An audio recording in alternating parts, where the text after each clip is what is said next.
সরকারি চাকরিতে কোটা সংস্কারের দাবিতে আগামীকাল দেশ জুড়ে সকাল সন্ধ্যা অবরোধের ঘোষণা আন্দোলনরত শিক্ষার্থীদের। দেশের বিভিন্ন স্থানে আজও বিক্ষোভ।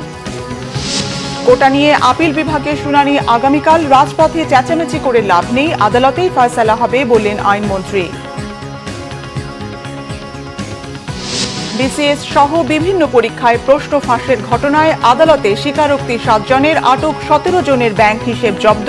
পিএসসির তদন্ত কমিটি গঠন। বাংলাদেশের অবকাঠামো ও জ্বালানি খাতে চীনা ব্যবসায়ীদের বিনিয়োগের আহ্বান প্রধানমন্ত্রীর। বেইজিংয়ে পার্টনার খুঁজে নিতে বললেন দেশীয় ব্যবসায়ীদের।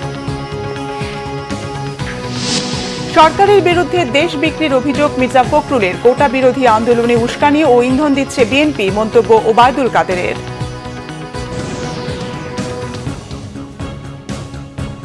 দেখছিলেন সংবাদ শিরোনাম, এবারে বিস্তারিত।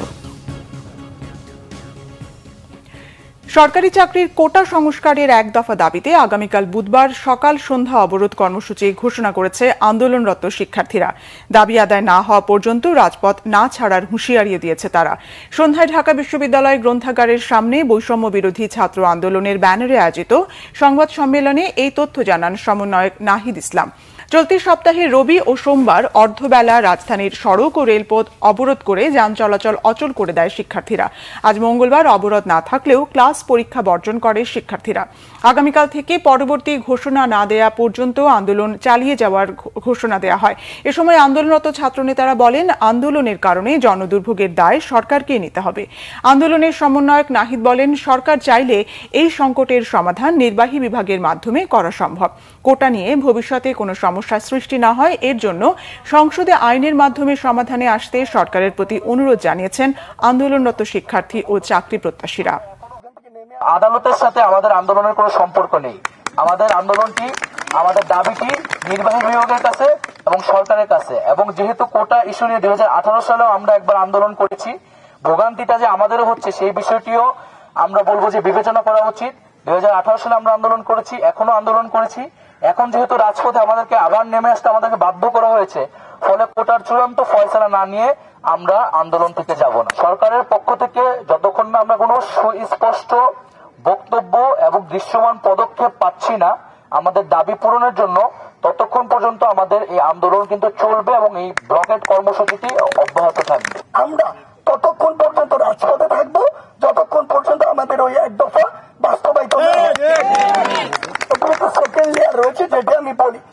দেখুন, আমরা একটু আগেই বলেছি 18 সালের পরিপত্রটি ত্রুটিপূর্ণ ছিল বলে মহামান্য হাইকোর্ট সেটিকে অবৈধ ঘোষণা করতে পেরেছে। তাহলে আমরা কিভাবে এটুকু নিশ্চিত হতে পারি আবার সেই 18 পরিপত্র বহাল হবে এবং আমরা নিশ্চিন্তে থাকবো এবং ভবিষ্যতে আরেকটি 24 বা 18 আসবে না এবং আবার আমাদেরকে আন্দোলন নামতে হবে না। এদিকে সরকারি চাকরিতে কোটা সংস্কার ও মেধাভিত্তিক নিয়োগের দাবিতে আজও বিক্ষোভ হয়েছে রাজশাহী, বরিশাল সহ সারা দেশের বিভিন্ন বিশ্ববিদ্যালয় কলেজে। আন্দোলনের 8ম দিনেও উত্তাল রাজশাহী বিশ্ববিদ্যালয় ক্যাম্পাস। সকাল 11:30টার দিকে ক্যাম্পাসে জড়ো হতে থাকে শিক্ষার্থীরা। পরে সেখান থেকে মিছিল নিয়ে রাজশাহী কলেজের প্রধান ফটকের সামনে বিক্ষোভ করে তারা। এ সময় কোটা সংস্কারের পক্ষে বিভিন্ন স্লোগান দেয় আন্দোলনকারীরা। শিক্ষার্থীরা জানায়, সরকারি চাকরিতে কোটা নয়, তারা মেধার ভিত্তিতে নিয়োগ চায়। অবিলম্বে দাবি দাওয়া মেনে নেওয়ার আহ্বান তাদের। এদিকে বরিশাল ব্রজমোহন কলেজের শিক্ষার্থীরাও কোটা সংস্কারের দাবিতে নথুল্যবাদে সড়ক অবরোধ করে রাখে। সকালে 11টা থেকে কলেজ ক্যাম্পাসের সামনে আন্দোলন শুরু করে তারা। দাবি আদায় না হওয়া পর্যন্ত আন্দোলন চালিয়ে যাওয়ার ঘোষণা তাদের। কোটা ইস্যুতে হাইকোর্টের রায় স্থগিত চেয়ে 2 শিক্ষার্থীর করা আবেদনের শুনানি হবে আগামীকাল আপিল বিভাগের পূর্ণাঙ্গ বেঞ্চে।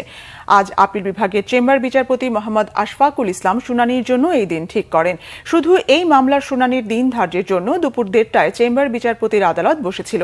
কোটা বাতিলের দাবিতে 1 জুলাই থেকে আন্দোলন করছেন সাধারণ শিক্ষার্থীরা।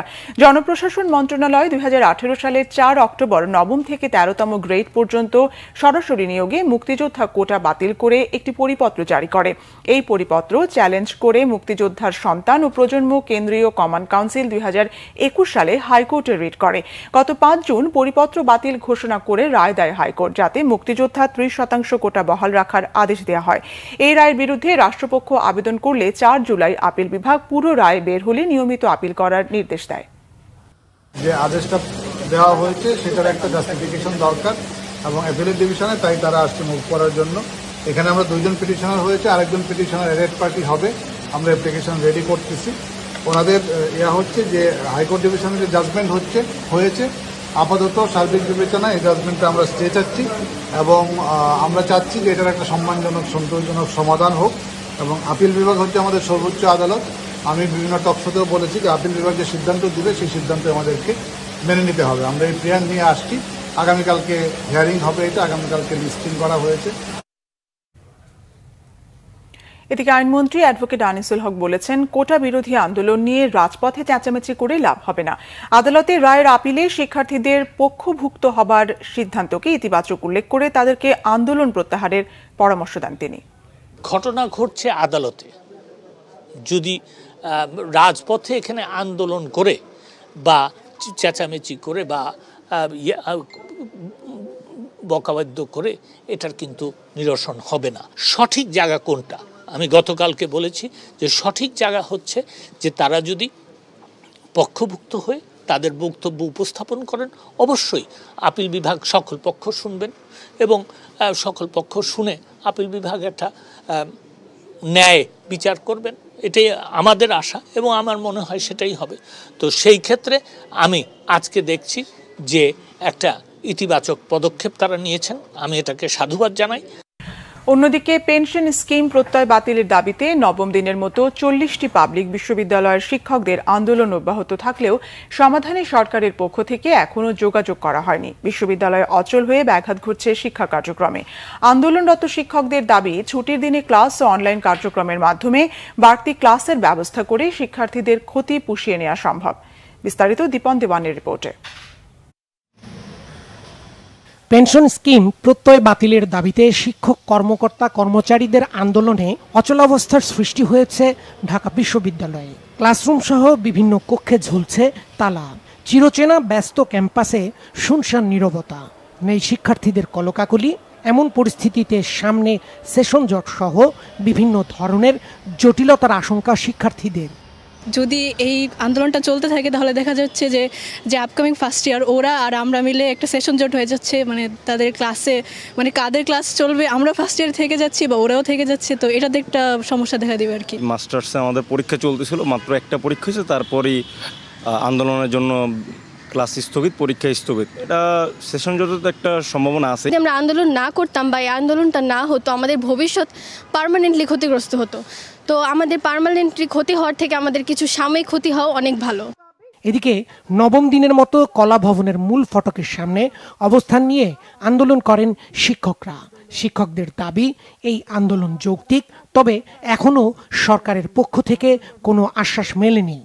সরকারের পক্ষ থেকে বা সরকারের কোনো মন্ত্রণালয় বা মহল থেকে আমাদের সাথে এখনো পর্যন্ত কোনো আনুষ্ঠানিক বৈঠকের কথা বিষয় আমরা অবগত নই।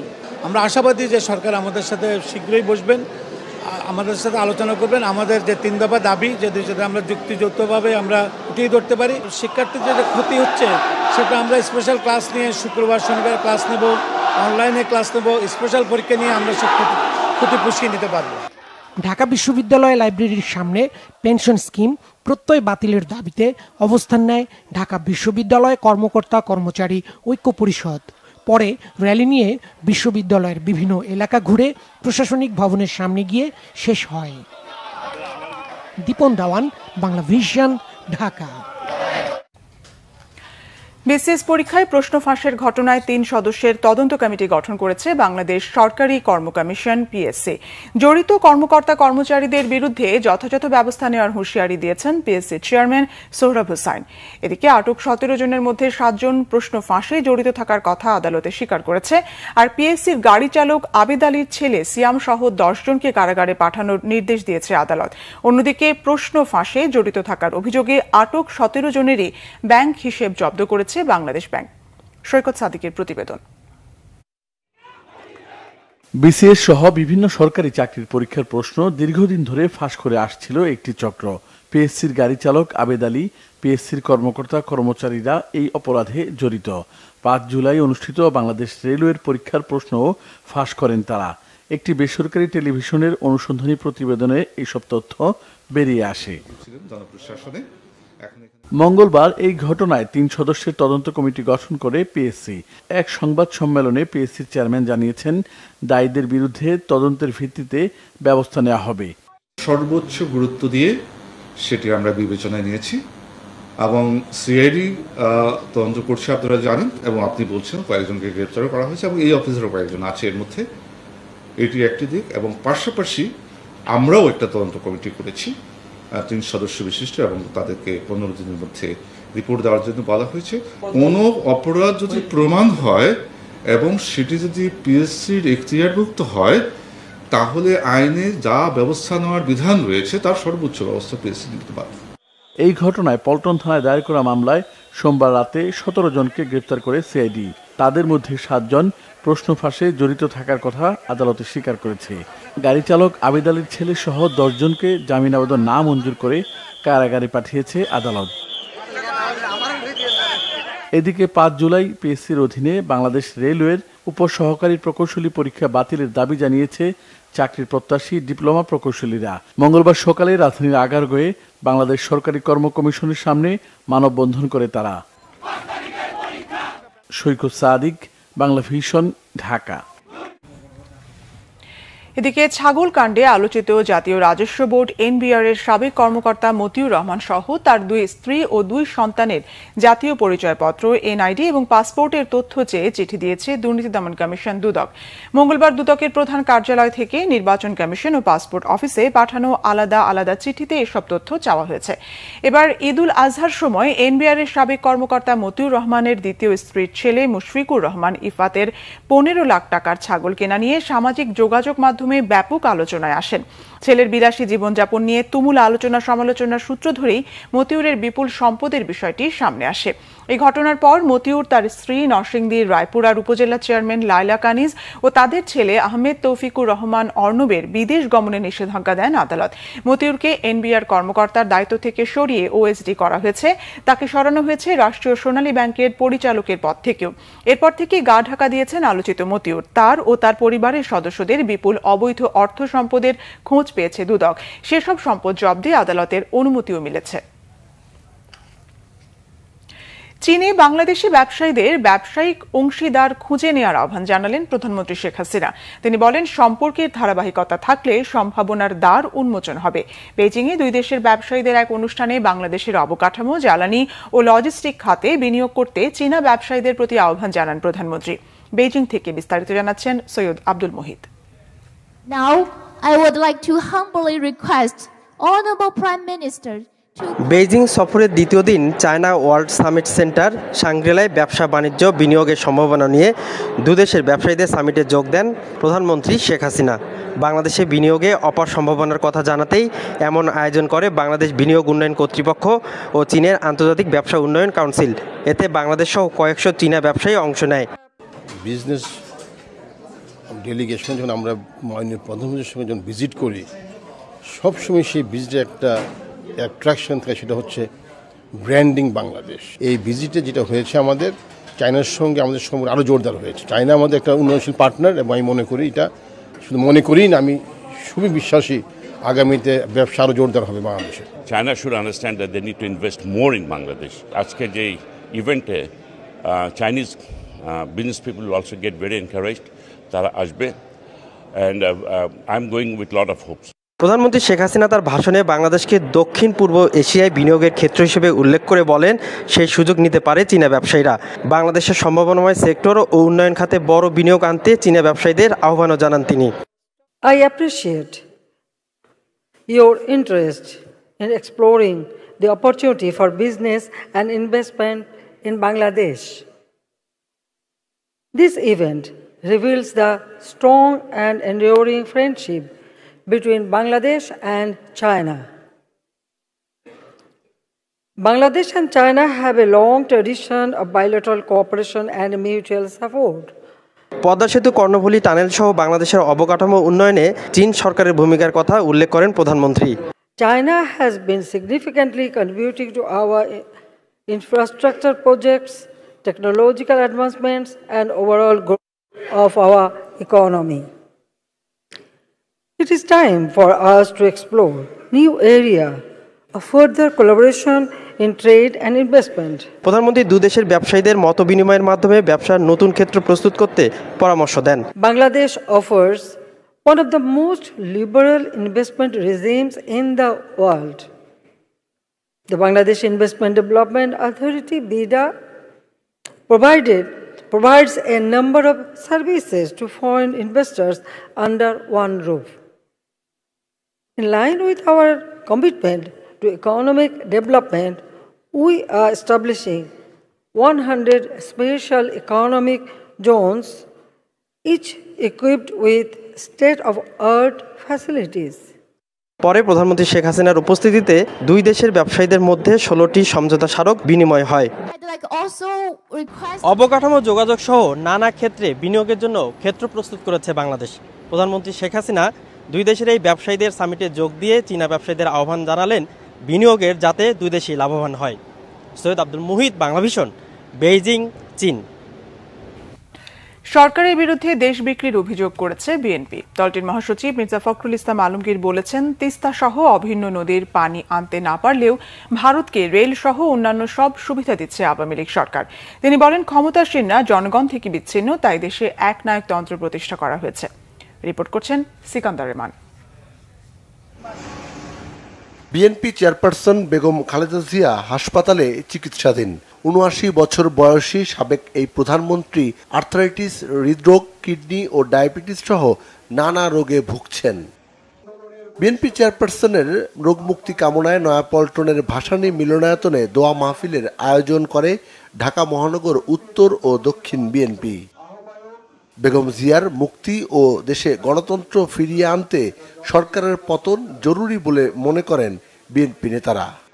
এই আন্দোলনকে এগিয়ে নিয়ে যেতে হবে, কারণ দেশনেত্রীর মুক্তির সঙ্গে এদেশের আপামর জনসাধারণের, এদেশের সাধারণ মানুষের মুক্তির এবং গণতন্ত্রের সঙ্গে সম্পর্ক নিহিত রয়েছে। দেশনেত্রীর মুক্তি ছাড়া এদেশে মানুষের গণতান্ত্রিক মুক্তি কখনো হবে না। আজকের দেশের যে অবস্থা, এই অবস্থায় মানুষের কোনো কথাই এই সরকার কর্ণপাত করছে না। মির্জা ফখরুল ইসলাম আলমগীর দলের চেয়ারপারসন বেগম জিয়ার নিঃশর্ত মুক্তির দাবি জানান। দেশে ফ্যাসিবাদী শাসনের অভিযোগ করেন তিনি। গণতন্ত্র ধ্বংস করতে প্রশাসন সহ সব ক্ষেত্রেই দলীয়করণের অভিযোগও করেন বিএনপি মহাসচিব। ভারত সম্পর্কের নাম করে তাকে ক্ষমতায় টিকিয়ে রাখবে এই কথা বলে সে বিভিন্ন আমাদের দেশকে বিক্রি করে দিচ্ছে। তিস্তা নদীর পানি আমরা পাই না, ফারাক্কার পানি আমরা পাই না, 154টা নদীর পানি আমাদেরকে দেওয়া হচ্ছে, অথচ তাদের কাছে এখানে স্থায়ীভাবে রেল লাইনের যোগাযোগ, কানেক্টিভিটি, অন্যান্য বিষয়গুলো সব দিয়ে দেওয়া হচ্ছে। এটাই সরকারের সম্পূর্ণ ব্যর্থতা। আজকে সেই কারণেই, আর এইটাকে আলাদা করে বিচ্ছিন্ন থাকার কারণ নেই। দেশনেত্রীর মুক্তি, এই দেশের মুক্তি, গণতন্ত্রের মুক্তি, সব কিছুতে মূলে একটা আছে আওয়ামী লীগ। এই আওয়ামী লীগকে যদি আমরা সরাতে পারি, তাহলে সমস্ত বিষয়গুলোকে আমরা ফিরিয়ে আনতে পারবো। পরে বেগম খালেদা জিয়ার রোগ মুক্তি কামনায় দোয়া ও মোনাজাতে অংশ নেন বিএনপির নেতা কর্মী সমর্থকরা। সিকান্দার রহমান, বাংলাভিশন, ঢাকা। কোটা বিরোধী আন্দোলনে কোনো ধরনের উস্কানিতে পা না দিতে ছাত্রলীগের প্রতি আহ্বান জানিয়েছেন আওয়ামী লীগ সাধারণ সম্পাদক ওবায়দুল কাদের। সতর্ক অবস্থানে থাকার পরামর্শ দিয়েছেন আইনশৃঙ্খলা বাহিনীকেও। পেনশন ও কোটা আন্দোলন নিয়ে জটিল কোনো সমস্যা নেই জানিয়ে তিনি আরো বলেন, অচিরেই এসব সমাধান হয়ে যাবে। বেগম খালেদা জিয়ার মুক্তির বিষয়টি বিএনপি আইনি প্রক্রিয়ায় মোকাবিলা করেনি উল্লেখ করে এখানেও রাজনৈতিক গন্ধ খোঁজার অভিযোগ তার। মুহিবুল্লাহ মুহিবের রিপোর্টে বিস্তারিত। 15 আগস্ট জাতীয় শোক দিবসের কর্মসূচি নির্ধারণে আওয়ামী লীগের যৌথ সভা হয় রাজধানীর বঙ্গবন্ধু এভিনিউয়ে দলটির কেন্দ্রীয় কার্যালয়ে। সভার আগে সাংবাদিকদের সাথে কথা বলেন দলীয় সাধারণ সম্পাদক ওবায়দুল কাদের। বলেন, কোটা নিয়ে যৌক্তিক সমাধান হবে আদালতে। শিক্ষক এবং শিক্ষার্থীদের আন্দোলন অরাজনৈতিক। বিএনপি এই আন্দোলনে উস্কানি ও ইন্ধন দিচ্ছে অভিযোগ করে সবাইকে সাবধান ও সতর্ক থাকতে বলেন তিনি। কারো কারো রাজনৈতিক সমর্থন বিষয়টা নিয়ে আমাদের ভাবতে হবে। এই অশুভ মহলটি শিক্ষার্থী এবং শিক্ষকদের দাবির বিষয়টাকে উস্কানি দিয়ে, ইন্ধন দিয়ে যাতে দেশে একটা বিশৃঙ্খলার আবহ তৈরি করতে না পারে, সে ব্যাপারে সারা বাংলাদেশে এই রাজধানীতে সর্বত্রই আমাদের সাবধান থাকতে হবে, সতর্ক থাকতে হবে। আমাদের কেউই যেন কোনো প্রকার প্রভোকেশনে না যায়। বেগম খালেদা জিয়ার স্বাস্থ্যের অবনতি এবং মুক্তির বিষয়ে বিএনপি মহাসচিবের বক্তব্যের জবাবে ওবায়দুল কাদের বলেন, মাসের পর মাস, বছরও কেটে গেছে, বেগম খালেদা জিয়াকে আদালতে যেতে দেয়নি বিএনপি। নেত্রীর মুক্তি চেয়ে নেতাকর্মীরা দৃশ্যমান মিছিলও করতে পারেনি বলেও মন্তব্য তার।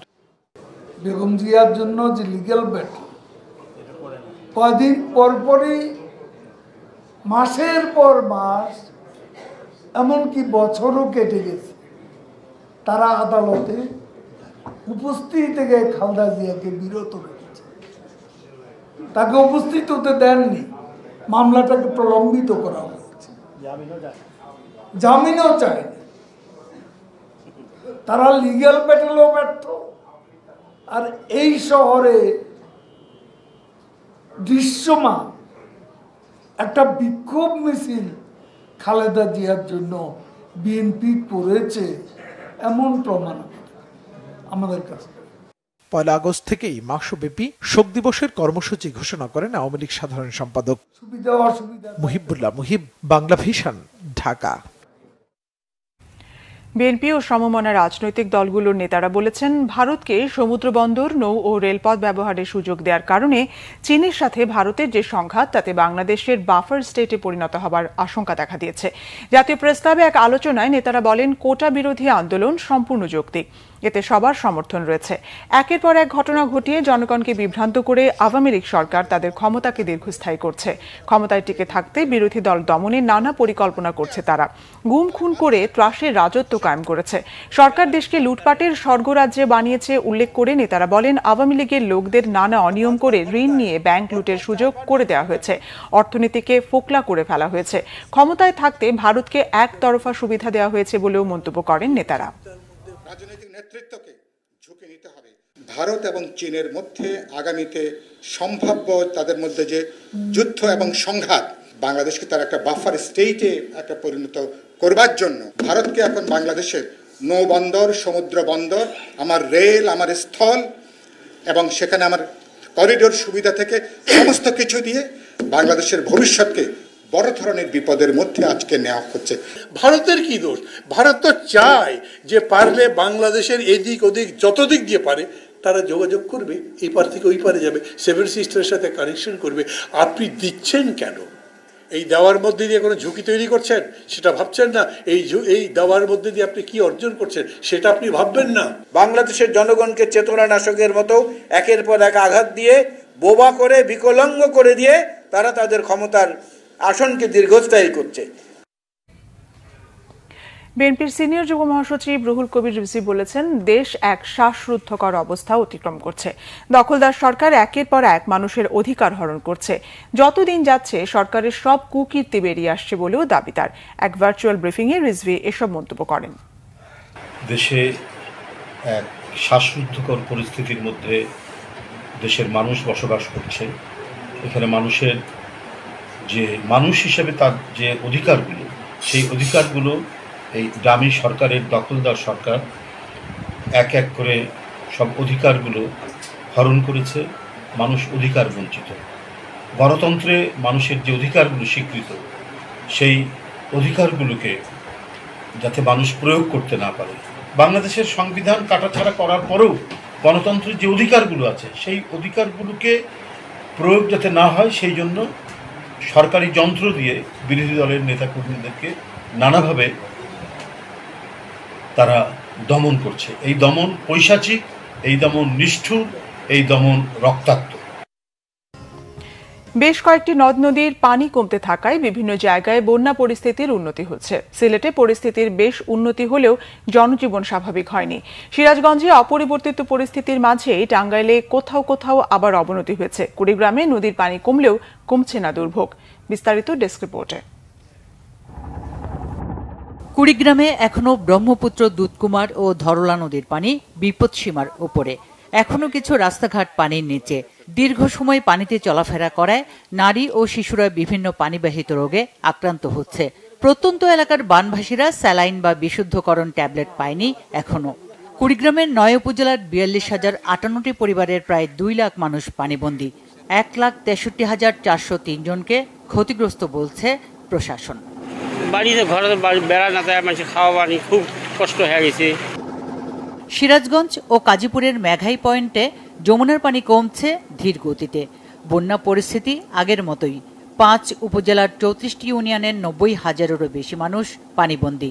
জেলায় চলতি বন্যায় নৌকাডুবিতে ২ জন ও পানিতে ১ জনের মৃত্যু হয়েছে।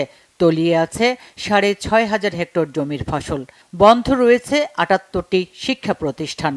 এখানে মোট ৬টা ঘর হচ্ছে পানির তলে ডুবে গেছে, বুঝতে পারছেন। আর এখানে অনেকগুলা গাছ ছিল, ১৫-২০টা গাছ ছিল, যে গাছগুলো একদম ডেবে গেছে। এদিকে সিলেটের সীমান্তবর্তী নিচু এলাকা থেকে কয়েকদিন ধরে পানি নামছে ধীরে ধীরে। আশ্রয় কেন্দ্র থেকে ফিরছেন বন্যার্তরা। সিলেট সহ ভারতের চেরাপুঞ্জিতে বৃষ্টিপাত কমে আসায় জেলার সব নদ নদীর পানি কমছে। ভেসে উঠছে তৃতীয় দফার বন্যার ক্ষত। গ্রামীণ সড়কগুলোর বিভিন্ন জায়গায় ভাঙাচোরা ও বড় বড় গর্ত তৈরি হওয়ায় ঝুঁকিতে চলতে হচ্ছে বন্যা কবলিতদের। টাঙ্গাইলে কোথাও কোথাও বন্যা পরিস্থিতি অপরিবর্তিত, কোথাও কোথাও অবনতি হয়েছে। যমুনা সহ সব নদ নদীর পানি কমলেও এখন বিপদসীমার উপরে। কয়েকটি উপজেলার বাড়িঘর, হাটবাজার, ফসলি জমি ও নানা স্থাপনা এখনো তলিয়ে আছে। জামালপুরেও পানি কমতে শুরু করেছে। বন্যায় সবচেয়ে বেশি ক্ষতিগ্রস্ত এলাকা হচ্ছে জেলার ইসলামপুর ও দেয়ানগঞ্জ উপজেলা। দুর্গত এলাকায় দেখা দিয়েছে শুকনো খাবার, বিশুদ্ধ পানি ও গোখাদ্য সংকট। জেলার ১.৫ শতাধিক শিক্ষা প্রতিষ্ঠানে এখনো পাঠদান বন্ধ। সুচরিতা সূচি, বাংলা ভিশন নিউজ ডেস্ক। এদিকে বন্যার কারণে পিছিয়ে যাওয়া সিলেট বোর্ডের এইচএসসি ও সমমানের পরীক্ষা শুরু হয়েছে আজ। এর আগে সারা দেশে পরীক্ষা শুরু হয় ৩০ জুন। তথ্য ও যোগাযোগ প্রযুক্তি আবশ্যিক বিষয়ের পরীক্ষা দিয়েই সিলেট বিভাগে শুরু হলো এইচএসসি পরীক্ষা। বিভাগের ৪ জেলায় এবার ৩০৯টি শিক্ষা প্রতিষ্ঠানের পরীক্ষার্থী ৮২,৭৯৫ জন। মোট ৮৭টি পরীক্ষা কেন্দ্রের মধ্যে সিলেটে ৩৩টি, সুনামগঞ্জে ২২টি, মৌলভীবাজারে ১৪টি ও হবিগঞ্জে ১৮টি। বিভিন্ন পরীক্ষা কেন্দ্রের ভেতরে পানি না থাকলেও বাইরে ও আশেপাশে পানি রয়েছে। কোনো কোনো কেন্দ্রে ঢোকার পথেও পানি। শিক্ষার্থীদের ঢোকার জন্য বালির বস্তা ফেলে রাস্তা করে দেওয়া হয়েছে কয়েক জায়গায়। ডেঙ্গুর সংক্রমণ বাড়লেও উদ্বিগ্ন হওয়ার কিছু নেই বলে জানিয়েছেন স্বাস্থ্যমন্ত্রী ডাক্তার সামন্তলাল সেন। ডেঙ্গু চিকিৎসায় হাসপাতালগুলোতে পর্যাপ্ত ওষুধ সহ সব ধরনের প্রস্তুতি রয়েছে বলেও তিনি জানান। আমরা ডেঙ্গু যাতে না হয় সেটার দিকে কাজ করি। ডেঙ্গু হলে আমাদের সরকারি যে ব্যবস্থাপনা, আমাদের একদম উপজেলা পর্যন্ত চিকিৎসকরা ডেঙ্গুর চিকিৎসা সম্বন্ধে জানে। আমাদের একটা কিছু নীতিমালাও আছে, সবার ক্ষেত্রে আছে, এবং স্যালাইনের সংকটও হবে না। আমি সেটা মিটিং করেছি, স্যালাইন আছে। তো আমরা সবাই আশা করি যে ডেঙ্গু যেন ওইভাবে না হয়। দেশের বর্তমান অর্থনৈতিক বাস্তবতায় চলতি অর্থ বছরে জিডিপির প্রবৃদ্ধি ৫% অর্জনকেই যথেষ্ট বলে মনে করেন বাংলাদেশ ব্যাংকের সাবেক গভর্নর ডক্টর আতিউর রহমান। তার মতে শুধু জিডিপির অর্জনের দিকে বেশি মনোযোগ না দিয়ে অর্থনৈতিক স্থিতিশীলতার উপর জোর দেওয়া উচিত। রাজধানীতে উন্নয়ন সমন্বয় কার্যালয়ে বাজেট ২০২৪-২৫ তরুণদের ভাবনা শীর্ষক মুক্ত সংলাপে একথা বলেন ডক্টর আতিউর রহমান। তিনি বলেন, এখন সবচেয়ে বেশি গুরুত্ব দেওয়া উচিত মূল্যস্ফীতি কমানোয়। এজন্য সংকোচনমূলক মুদ্রানীতি নিতেই হবে। মূল্যস্ফীতি নিয়ন্ত্রণে ব্যাংক সুদের হার বেশি হতে হবে বলেন তিনি। একই সঙ্গে নিশ্চিত করতে হবে পণ্যের সরবরাহ। বর্তমানে দেশের 18 জেলায় বন্যা হচ্ছে উল্লেখ করে ডক্টর আতিউর রহমান বলেন, সামাজিক সুরক্ষা খাতে বাজেট বরাদ্দ খুবই গুরুত্বপূর্ণ। দিন শেষে আমরা 5% মতো প্রবৃদ্ধি অর্জন করতে পারি এই অর্থ বছরে। যদিও সরকার চাচ্ছেন 6.7%, কিন্তু আমি উইল বি হ্যাপি যদি 5% প্রবৃদ্ধি হয় এবং আগে স্থিতিশীল হোক পরিস্থিতি। নরসিংদীর রায়পুরায় রেলে কাটা পড়ে মারা যাওয়া 5 জনকে পরিচয় শনাক্ত ছাড়াই দাফন করা হয়েছে। 24 ঘন্টা পেরিয়ে গেলেও তাদের পরিচয় পাওয়া না যাওয়ায় মঙ্গলবার ভোরে নরসিংদীর রেলওয়ে স্টেশনের বেওয়ারিশ কবরস্থানে তাদের দাফন করা হয়। তথ্যটি নিশ্চিত করেন নরসিংদী রেলওয়ে পুলিশ ফাঁড়ির ইনচার্জ মোহাম্মদ শহীদুল্লাহ। পুলিশ জানায় সোমবার 10টা থেকে 12টার মধ্যে 5টি মরদেহের ময়নাতদন্ত সম্পন্ন করা হয় নরসিংদী সদর হাসপাতালের মর্গে। এরপর মরদেহগুলো পুলিশ ফাঁড়িতে আনা হলে পচন ধরলে বাধ্য হয়ে সেগুলো স্টেশনের কাছে বেওয়ারিশ কবরস্থানে দাফন করা হয় সকাল হবার আগে। নিহতদের পরিচয় খুঁজে বের করার জোর চেষ্টা চলছে এবং রেলওয়ে থানায় একটি অপমৃত্যু মামলা হয়েছে বলে জানিয়েছে পুলিশ। সংবাদ শেষ করব শিরোনামগুলো আরেকবার জানিয়ে।